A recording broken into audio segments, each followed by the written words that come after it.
ኣብ ጀርመን ንምእማንን ንምስሙዕን ኣጸጋሚ ዝኾኑ ሕማቓት ሓበሬታታት ሕዝውን እንተኾነ እናተሰምዑ እዮም ዝርከቡ። ጉዳይ ጓል 10 ዓመት ማለት እውን ኤርትራዊት ኮይና ኣብ ጀርመን ዓርሰ ቅትለት ማሕነቕቲ ዝፈተነት ሎሚ እውን ሓድሽ ነገር እናተሰምዐ ዘሎ። እዚ ድማ ኣዲኣ ኣብ ቀጥታ ስርጭት ወይ ድማ ኣብ ላይቭ ኣትያ ርድኡኒ እናበለት ኣምሪራ እናበኸየት ከም ዝነበረት ዝፍለጥ ኮይኑ ሎሚ ድማ ብዝሕዝን መልክዑ ሕማቕ ዜና ብዛዕባ እታ ወላዲታ እናተሰምዐ ዘሎ። ብዛዕባ እታ ወላዲታ ኣብ ምንታይ ደረጃ ትርከብ እንታይ ኮይና ንዝብል ዝርዝር ሓበሬትኡ ድማ ናባኹም እነብሎ ንኸውን። ብዛዕባ እቲ ኣብ ጀርመን ዝተፈጸመ ኣስካሕካሒ ዝኾነ ፍጻሜ ማለት እውን ክልተ ኢዳ ተቆሪፃ ናብ ስፓልቲ ዝተደብረየት ኤርትራዊት ሓፍትና እውን ፖሊስ እቲ ጀርመን ሓድሽ ሓበሬታ ኣውፅኡ እናተባሃለ እዩ። እስካብዚ ሕዚ ዝኸደ ክያደ ድማ ሎሚ ዕላው ገይርዎ እናተባሃለ እዩ። እዚ ጉዳይ እዛ ክልተ ኢዳ ተቆሪፃ ናብ ስፓልቲ ዝተደብረየት ኤርትራዊት ሓፍትና ኸ ኣብ ምንታይ በፅሐ ንዝብል ዝርዝር ሓበሬታ እውን እናባኹም እነብሎ ንኸውን ማለት ይኮራ ሰማዕትና። ብተወሳኺ ብዛዕባ ሜሪ ሓፍትና እውን ኣብ ሆላንድ ማለት እውን ዓርሳ ኣጥፍያ እናተባሃለ ብዝተፈላለየ ማሕበራዊ ሚድያ እንዳተነገረ እዩ ዝርከብ። እዚ ኸ እንታይ ይመስል ንዝብል እውን ዝርዝር ሓበሬትኡ እናባኹም እነብሎ ንኸውን ኮራ ሰማዕትና። እምበኣርከስ እዚኦምን ዝኣመሰሉን ሓበሬታታት ኣለውና። እስካብ መጨረሻ ሓቢርኩምና ንምጽንሕ ድማ ሓደሽቲ ተዳኣ ኮንኩም ሳብስክራይብ እናወልኩም ኣባላትና ላይክ ሼር እናወልኩም መደባትና እስካብ መጨረሻ ሓቢርኩምና ጽንሑ። እምበኣርከስ ኖቨምበር 27 ማለት እውን ቅድሚ 3 መዓልቲ መሕዘን ዝኾነ ፍጻሜ ኣብ ጀርመን ተራእዩ ነይሩ። እዚ ድማ ጓል 10 ዓመት ህፃን ማለት እውን ንወላዲታ እናደወለት ይኹን ቪድዮ እናዘርግሐት ክሕንቕ ኢሎም ሞትኹ ኸድኹ እናበለት ከም ዝነበረት ዝፍለጥ እዩ። ብጣዕሚ እዩ ዘሕዝን ክቡራ ሰማዕትና። ኣብ ጀርመን ዝፍጸሙ ዘለዉ ፍጻመታት ሕዝውን እንተኾነ ሕማቕነቶም እናቐጸሉ እዮም ዝርከቡ። እምበኣርከስ ናይዛ ሓፍትና እዚኣ ማለት እውን ናይዛ ጓል 10 ዓመት እዚኣ ዓርሰ ቅትለት መሕነቕቲ ዝፈተነት ወላዲት ድማ ኣብዚ ሕዚ እዋን ኣብ ሕማቕ ደረጃ ከም ዘላ እዩ እንዳተሓበረ ዝርከብ። ከም ዝፍለጥ ክቡራት ሰማዕትና ጉዳይ እታ ክልተ ኢዳ ተቆሪፃ ናብ ስፓልቲ ዝተደብረየት ኤርትራዊት ሓፍትና ከይተወደአ ሕዝው እንተኾነ ብዙሓት መሕዘንትን ንምእማንን ምስማዕን ኣጸጋሚ ዝኾኑ ፍጻመታት እንዳተፈጸሙ እዮም ዝርከቡ። ከም ዝፍለጥ ኣብ ጀርመን ማለት እውን እታ ክልተ ኢዳ ተቆሪፃ ናብ ስፓልቲ ዝተደብረየት ጉዳይ እስካብዚ ሕዚ ፖሊስ ጀርመን ላዕልን ታሕትን ከም ዝብል ዘሎ ዝፍለጥ እዩ። ፖሊስ ጀርመን ድማ ናይዛ ሓፍትና እዚኣ እውን ተወሳኺ ሓበሬታ ክኸውን ይኽእል እዩ ዝበሎ ሎሚ ዘርጊሕዎ ኣሎ። ማለት እውን ድሕሪ እተን ክልተ ኢድ ተቆሪፀን ምርካበን ናብ ምርመራ ኣምሪሐን እየን። እተን ክልተ ኢድ በተን ኣብኣ ዝርከባ ዓሸራ ድማ ኤርትራዊት ምዃና ተፈሊጣ ከምኡ ድማ ኣብ ማዓስከር ከም ትነብር እውን ተሓቢሩ ነይሩ። ካብዚ ተወሳኺ ሓበሬታ ዝረኸቦ ድማ ወዲ 3 ወርሒ ህፃን ድማ ኣብ ኣፍ ደገ ቤተ ክርስቲያን ተደውሩ ከም ዝተረኸበ እውን ፖሊስ እቲ ጀርመን እስካብዚ ሕዚ እናፀውፀወ ዝመፀ ሓበሬታ እዩ። ኮራ ሰማዕትና ብጣዕሚ ዝሕዝን መልክዑ እምበኣርከስ ፖሊስ እቲ ጀርመን ድማ ተወሳኺ ሓበሬታ ንምርካብ እስካብዚ ሕዚ ንግሆ ኮነ ምሸት ናብቶም ኤርትራውያን ብምርካብ ይኹን ዝተፈላለዩ ሰባት ብምርካብ ፅሩይ ዝኾነ ሓበሬታ ንኽረክብ እዩ ላዕልን ታሕትን እናበለ ዝርከብ ማለት እዩ። ከም ዝፍለጥ ፖሊስ እቲ ጀርመን ንማዕኸናት ዜና ጀርመን ከም ዝሓበሮ እንተኮይኑ እዛ ሰብ እዚኣ ክልተ ኢድ ጥራሕ እየን ተረኺበን ካሊእ ኣካላት ኣይተረኸበን። ብዙሓት ዝተጠርጠሩ ኣካላት እውን ከም ዝተሓዙ ከምኡ ድማ ጉዳይ እቲ ወዲ 3 ወርሒ ኣብ ኣፍ ደገ ቤተ ክርስቲያን ዝተደብረየ እውን እንዳተነገረ ጸኒሑ እዩ። ማለት እውን እዚ ህፃን ዝተደብረየሉ ሰዓት ናይ ለይቲ 6 ሰዓት እንትኸውን እቲ ገበን ወይ ድማ ሓደጋ ዝተፈጸመሉ ወይ ድማ እተን ክልተ ኢድ ዝተቆረፃ እውን ናይ ለይቲ 6 ሰዓት ምዃኑ እዩ ሓቢሩ ነይሩ። ነዚ እዩ እውን ድማ ነዞም ክልተ ገበናት እዚኦም እቲ ህፃን ክድውርዮ ዝኽኣለን እታ ኢዳ ክቆርፃን ዝኽኣለን ድማ ሓደ ገበነኛ ኮይኑ ማለት እውን እቲ በዓል ገዛእ ከም ዝተጠርጠረ ዝፍለጥ እዩ። ተጠርጢሩ እውን በቶም ኣብቲ ማዓስከር ዝርከቡ ጥቆማን ብኻሊእ ሓበሬታትን ከም ዝተሓዘ ተሓቢሩ ነይሩ። ነገር ግን እስካብዛ ዓለት እዚኣ ፖሊስ ጀርመን ብጣዕሚ ቸጊርዎ ዝርከብ እንታይ እዩ ከምኡ ድማ ሓበሬትኡ ብጣዕሚ ኣቸጊርዎ ዝርከብ ማለት እዩ እቲ ካሊእ ኣካላት እዩ።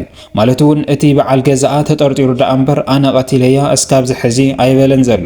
ነገር ግን እቲ ካሊእ ኣካላት ኣበይ ከም ዘለውን ሕዚ እውን እንተኾነ ፖሊስ እቲ ጀርመን እናኣለሸ ይርከብ። ማለት እውን ለይትን ቀትርን እናበለ ናፍቲ ማዓስከር ከይዱ እውን ተወሳኺ ሓበሬታታት ንምርካብ ፈቲኑ ከም ዝነበረ ዝፍለጥ እንትኸውን ኣብቲ ውሽጢ ማዓስከር ድማ ምስኣ ዝነብራ መሓዙታ ይኹና ዝተፈላለዩ ሰባት ንዓኣ ዝፈልጡ ጽቡቕ ሓበሬታ ከም ዝሃብዎ ዝፍለጥ እዩ። እዚ ድማ እቲ ሓደጋ ካብ ዝፍጸም ካብ ሰንበት ናብ ሰኑ ዘውግሕ እንትኸውን ቀዳም ድማ ምስ ዓርካ ተደዋዊላ ከም ዝነበረት ሰንበት ድማ ምስቲ ዓርካ ወይ ድማ ኣፍቃሪኣ ጉዕዞ ከም ዝነበራ እዩ ተነጊሩ ነይሩ። ነዚ ካብዚ ብዝተበገሰ እምበኣርከስ እቲ ሰብኣያ ገበነኛ ኮይኑ ክድምደመሉ ዝኸኣለ ካብዚ ብተወሳኺ ድማ እታ ዋና ዓርካ ተረኺባ እውን ናፍቲ ሞኖርያ ናይ ዝሓፍትና ክልተ ኢዳ ተቆሪፃ ዘላ ከም ዘምርሑ እውን ዝፍለጥ እዩ። እምበኣርከስ ኣብቲ ገዛ ምስ ኸድ ድማ እቲ ዝነበረ ንብረት ወፂኦም ረኺቦሞ እቲ በዓል ገዛ እውን ካብ ዝጠፍእ ሰሙን ኣቁፂሩ እናተባሃለ በቶም ኣብቲ ከባቢ ዝነብሩ ሰባት እንዳተነገረሉ ይጸኒሑ። ካብዚን ካብ ካልኦትን ብምውሳድ እምበኣርከስ እቲ በዓል ገዛ ፈፂምዎ ክኸውን ይኽእል ተባሂሉ ብኣለሻ ተታሒዙ እዚ ድማ ኣብ ፈረንሳይ ተረኺቡ ድሕሪኡ ድማ ኣብ እስር ቤት ከም ዘሎ እዩ ዝንገር። ነገር ግን እስካብዚ ሕዚ ዝኣመነሉ ሓበሬታ እውን የለን ማለት እውን ኣነ ቀቲለያ እውን ኣይበለን ካሊእ ሓበሬታ እውን ኣይሃበን ዘሎ። ነቲ ሓበሬታ ከም ብሓድሽ ኮይኑ እዩ ሰማዒ ኮይኑ ተረኺቡ ዘሎ ብዝገርምን ብዝሕዝን መልክዑ ክቡራ ሰማዕትና።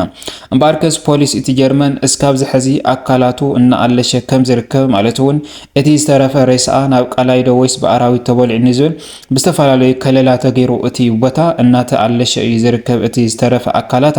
ነዚ እውን ድማ ፖሊስ ጀርመን እስካብዚ ሕዚ ዝሓዞ ሓበሬታ ማለት እውን እቶም ብኣኣ ሰንኪ ዝተጠርጠሩ ሰባት ከም ዝተሓዙ ነገር ግን እቲ ኣካላታ ግን እስካብ ሕዚ ከም ዘይተረኸበ ላዕልን ታሕትን እዚ ድማ ጉቡእ ዝኾነ ፃዕሪ ነቲ ካሊእ ኣካላታ ንምርካብ እንዳሰርሐ ከም ዘሎ እዩ ሓቢሩ ዝርከብ ማለት እዩ ክቡራ ሰማዕትና። እምበኣርከስ ናይዛ ሓፍትና እዚኣ ከይተወድአ ድማ ሜሪ ሓፍትና ማለት እውን ነጣፊት ማሕበራዊ ሚድያ ዝኾነት ሜሪ ሓፍትና እውን ተሓኒቓ ሞይታ እናተባሃለ ነይሩ እዩ። ነገር ግን ጉዳይ መሕነቂኣ እውን ትክክለኛ ኮይኑ ከም ዘይተረኸበ ማለት እውን ዓርሳ ከም ዘየጥፈአት እዩ በቲ ናይ ምርመራ ተነጊሩ እንዳተባሃለ ብዝተፈላለየ ማሕበራዊ ሚድያ እናተዘርግሐ ዝርከብ ማለት እዩ ክቡራ ሰማዕትና። ሜሪ ሓፍትና ብዝተፈላለየ ማሕበራዊ ሚድያ እንፈልጣ ኢና። ብፍላይ ድማ ብቲክቶክ ዝተፈላለዩ ኮንፊደንስ ዝተፈላለዩ ናይ ፊትነስ ነገራት እናምህረት ዝነበረት ሓፍትና እያ። ካብዚ ሓሊፉ ደባ ብሜክኣፕ ስራሕቲ ናብ ማሕበራዊ ሚድያ እናወፀት ንዝተፈላለዩ ተኸተልታ ብፍላይ ድማ ንደቂ ኣንስትዮ ብዙሕ ፀጋን ዝኾነ ሓበሬታ ፅቡቅ ትምህርቲ ትህብ ነበረት እያ። ሎሚ እዛ ሓፍትና እዚኣ ሞይታ ተረኺባ ዘላ። እዚ ጉዳይ መሞቲኣ ግን እስካብ ሕዚ ብዝተፈላለየ ማሕበራዊ ሚድያ ተሓኒቓ ዝብል ሓበሬታ እዩ ዘሎ። ነገር ግን እቶም ናይ ሕጊ ኣካላት ተሓኒቓ ኣይበሉን ዘለው። እቲ ሬሳ እውን ናብ ምርመራ ከም ዘምርሐም ነገር ግን እዛ ሰብ እዚኣ ብዓርሳ ሂወታ ከም ዘየጥፈአት እዩ ዝሕበር ዘሎ ብዝሕዝን መልክዕ ክቡራ ሰማዕትና። መንዳ እዩ ክቃትላ ክኢሉ ንዝብል ግን እቶም ናይ ሕጊ ኣካላት ምስቶም ስድራ ቤት ኮይኖም ሒዞሞ ከም ዘለው ሕዚ እውን እንተኾነ እንዳተነገረ ዝርከብ። እዛ ሓፍትና እዚኣ ካብ ገዛኣ ኣዋፃፅኣ ማለት እውን ተንቀሳቂሰ ክመፅእ ዝዓይነቱ ኢላ እያ ወፅያ። ቅድሚ ሕዚ ድማ ዝተፈላለዩ ናብ ዝተፈላለዩ ቦታታት ከይዳ ብምንቅስቃስ ዝተፈላለዩ ፅቡቃት ዝኾኑ ቦታታት ድማ ናብ ህዝቢ ትሕልፍ ዝነበረት ነዚ እዩ እውን ድማ ተንቀሳቂሳ ክትመፅእ እያ ብዝብል ማለት እቲ ገዛ ወፅያ ድሕሪኡ ድማ ተዓፂዋ ሞይታ ተረኺባ። ስለዚ ብዝተፈላለዩ ማሕበራዊ ሚድያ ተሓኒቓ ዓርሳ ጥፊኣ ኣሲድ ሰትያ ዝተፈላለየ መርዛም ነገራት እናተባሃለ እውን እናተዘርግሐ ዝርከብ። ዝሓፍትና እዚኣ ግን ብሰብ ከም ዝሞተት ወይ ድማ ዓርሳ ከም ዘየጥፈአት እዮም እቶም ናይ ሕጊ ኣካላት ድሕሪ እቲ ሬሳ ምርመራ ዘፍልጡ ዘለው። ብመን ሞይታ ንዝብል ግን ሕዚ እውን እንተኾነ እቶም ስድራ ምስቶም ናይ ሕጊ ኣካላት ሒዞሞ ከም ዘለው እዩ እንዳተነገረ ዝርከብ ዘሎ ማለት እዩ ክቡራ ሰማዕትና። እምበኣርከስ እዚ ነገራት እዚ ከይኣክል ድማ ብኖቨምበር 27 ማለት እውን ቅድሚ 3 መዓልቲ ሓንቲ ጓል 10 ዓመት ህፃን ወላዲታ እናደወለት ቪድዮ እናርአየት ክሕነቕ ኢለ እናበለት ነታ ወላዲታ ብጣዕሚ ተሕዝናን ተብክያን ከም ዝነበረት ተነጊሩ ነይሩ። ካብዚ ድማ ኣብ ቀጥታ ስርጭት ወፅያ ርዱእኒ በይዛኹም እናበለት ኣምሪራ እናበኸየት ከም ዝነበረት ዝፍለጥ እዩ። ብጣዕሚ እዩ ዝሕዝን ክቡራ ሰማዕትና።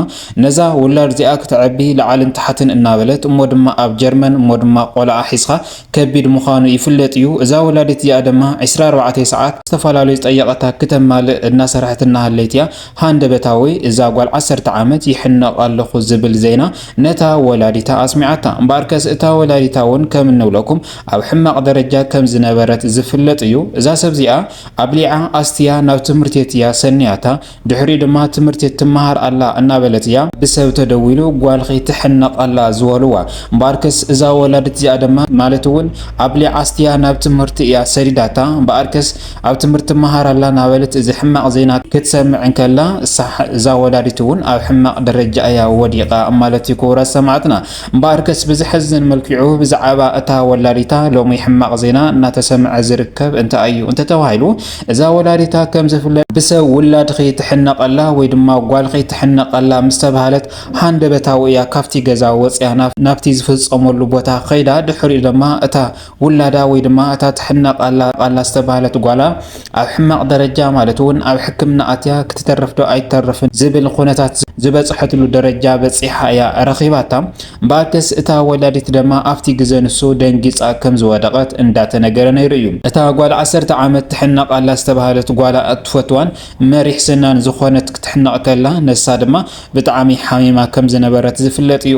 ሎም ድማ እታ ወላዲት እውን ሓሚማ ኣብ ሆስፒታል ኣትያ እናተባሃለት እዩ ብዝሕዝን መልክዑ ክቡራት ሰማዕትና። ብሓፈሻ እምበኣርክስ ኣብ ጀርመን ይኹን ኣብ ዝተፈላለዩ ኣብ ልዕሊ ኤርትራውያን ዝበፅሕ ዘሎ ክፍኣትን ዝበፅሕ ዘሎ ሕማቕ ነገራትን ሕዚ እውን እንተኾነ እናቐፀለ እዩ ዘሎ ክቡራት ሰማዕትና ብዝሕዝን መልክዑ ኣብ ጀርመን ካብዚኦም ወፃኢ እውን ዝተፈላለዩ ሰባት ከም ዝሞት ዘሎ እዩ እንዳተሓበረ ዝርከብ። ብጣዕሚ እዩ ዝሕዝን ክቡራት ሰማዕትና። እምበኣርክስ ዝርዝር ሓበሬታና ብዛዕባ እዞም ኣሕዋትና እዚኦም እዚ ይመስል ነይሩ። ስለዚ እንብሎ ነገር ሓበሬታ እኳ እንተሃለየ ኩሉ ግዜ ዓርስና ንጠምት ማለት እውን ዓርስና ነረጋግዕ ሃንደበታዊ ውሳኔ ኣይንወስን እናበልና ኢና መልእኽቲ ክንሕልፈልኩም ንደሊ ማለት እዩ ክቡራት ሰማዕትና።